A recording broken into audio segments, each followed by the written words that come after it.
overall, if I were to rate the Phantom Menace, I'd give it a 3.5.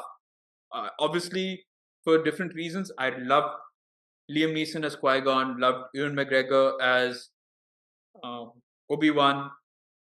Natalie Portman was probably one of my earliest childhood crushes back then. And of course, then added to that, you had the fight sequences, you had Duel of Fates, you had all of this, right? Which made it very, very memorable. And of course, you had one of the best characters ever in movie history. Jar Jar Jar Jar. Binks.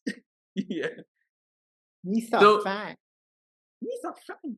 Yeah. So we had Phantom Menace was 3.5. The next one, which is Attack of the Clones, it's a lot slower. This movie, the pacing is a concern for me in this movie, and probably why it loses a little more in terms of ratings for me. I'd give it a 3.5 out of 5, which in Oh. comparison to you, 2, I think you Yeah, said 2, 2. Yeah, I said is 2. fairly higher, and not just yours. I think largely a lot of people tend to kind of rate Attack of Clones on the lower side.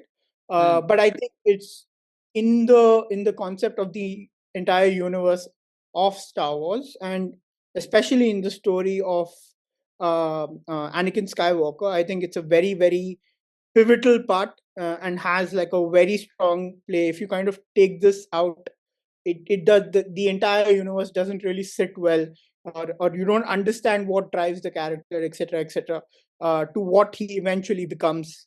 And I think from that perspective, it's a solid movie. So yeah, 3.5 out of 5 for this one. Finally, Revenge of the Sith, I think similar to Naeem in a sense where probably more because of the recency bias, I think that was probably one of the ones I watched the latest. And so, yeah, that was something I enjoyed when I first watched it, enjoyed it even now, just because it kind of played on your heartstrings a bit, watching Anakin kind of Yeah.